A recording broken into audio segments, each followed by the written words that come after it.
Olá, vamos pensar numa coisa. E se em vez de só reagir ao que a vida joga na gente, fosse possível de fato dirigir o rumo das coisas?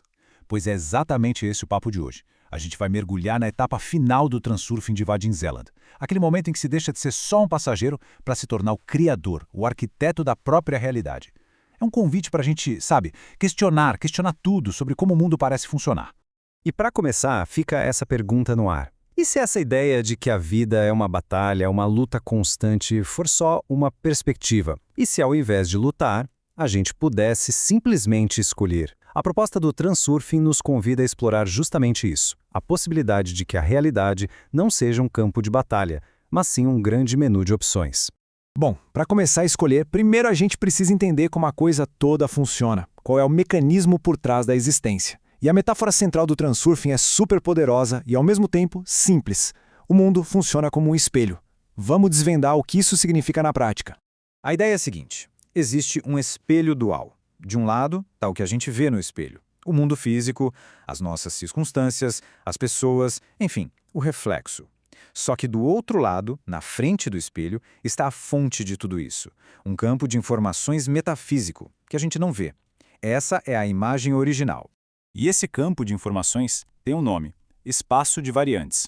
Pensa assim, como uma biblioteca cósmica com infinitos livros. Cada livro desses tem um roteiro completo de uma vida possível. Absolutamente tudo o que já aconteceu, está acontecendo ou poderia acontecer já está lá escrito em algum desses livros, só esperando para ser acessado. E aqui está o ponto crucial, a grande sacada, é entender essa relação.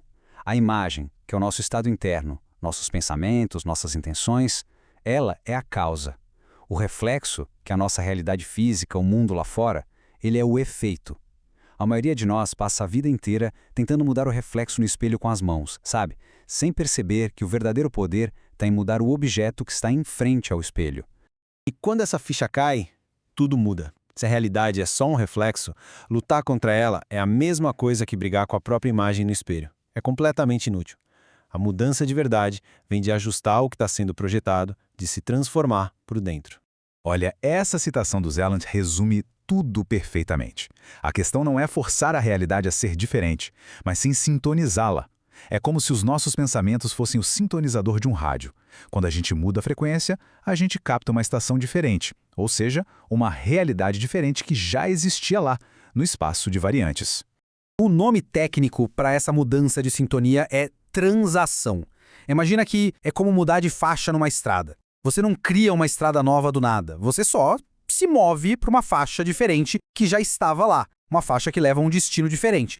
É um movimento consciente, não uma construção forçada. Certo. Então, como se faz essa tal de transação? O processo tem 4 passos. O primeiro, e talvez o mais difícil, é parar de reagir.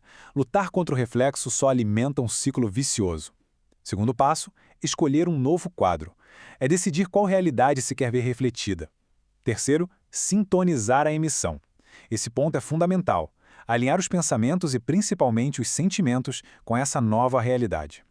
E por último, permitir a materialização. O mundo físico tem um certo atraso, como um espelho de reação lenta. É preciso ter paciência e observar a mudança acontecer sem ansiedade. Beleza. Agora que a teoria está mais clara, vamos para as ferramentas práticas. Como é que um criador de realidade na prática coordena o seu mundo? É aqui que a coisa fica interessante. A ferramenta principal se chama coordenação da intenção. Pensa nisso como ter um controle remoto para o fluxo da vida. Não importa o que aconteça, mesmo que pareça um desastre, a gente reinterpreta aquilo deliberadamente como um desvio positivo na direção do nosso objetivo. É deixar de ser vítima do azar para se tornar um maestro da própria sinfonia, sabe? E aqui a gente vê como isso funciona no dia a dia. O pneu do carro fura. A coordenação é: ótimo, esse atraso me protegeu de algo pior lá na frente. Um projeto dá errado? Excelente! Essa foi a lição que eu precisava para alcançar o verdadeiro sucesso. Ao declarar intencionalmente que algo é positivo, se está instruindo o espelho a refletir uma realidade onde essa declaração é a verdade. A segunda ferramenta superpoderosa é o amálgama de realidade. Se a coordenação é uma ação pontual, o amálgama é um estado permanente. É como o filtro que a gente aplica em todas as fotos, sabe? É a cor de fundo da nossa vida. É uma crença central que molda absolutamente tudo que o espelho reflete. E estes são alguns dos amálgamas mais eficazes, como "o meu mundo cuida de mim". A chave aqui não é ficar repetindo isso como um papagaio, mas sim sentir isso. É incorporar essa confiança calma, constante, que se torna a nossa assinatura energética. É a imagem que o espelho não tem outra escolha a não ser refletir. E agora, a gente chega no coração da coisa. A etapa final não é sobre o que se faz, mas sobre quem se é. É o ponto em que a gente transcende as técnicas e assume uma identidade completamente nova. Pois é, a transição final não é sobre aplicar um passo a passo, é sobre incorporar um novo estado de ser. É a passagem do papel de um operário que segue as regras para o de arquiteto da realidade. É uma mudança de identidade pura e simples. E para manter essa nova identidade, Zeland nos apresenta o conceito do guardião da eternidade. Pensa nele como um alarme interno, é aquela parte da nossa consciência que está sempre ali, de vigia, observando, e que nos dá um toque quando a gente começa a escorregar de volta para o velho hábito de reagir ao espelho. Ele é o guardião da nossa soberania. Esse quadro aqui deixa a diferença claríssima.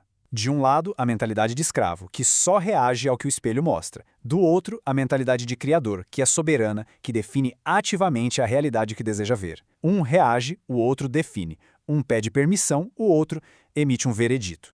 E chegamos ao clímax com essa frase. A questão não é pedir, não é merecer, nem é lutar. É sobre exercer um direito que já é nosso. O direito de escolher a variante da realidade que a gente deseja e simplesmente emitir o nosso veredito.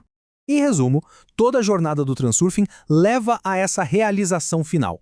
A percepção de que não somos meros figurantes reagindo a um roteiro que foi dado, mas sim os autores soberanos, com o poder de escolher qual filme vai ser projetado na grande tela da realidade. E para a gente fechar, fica essa provocação. Se o poder de dar o veredito sobre a própria realidade está nas mãos de cada um, qual sentença, qual escolha será declarada hoje? Essa decisão é inteiramente pessoal.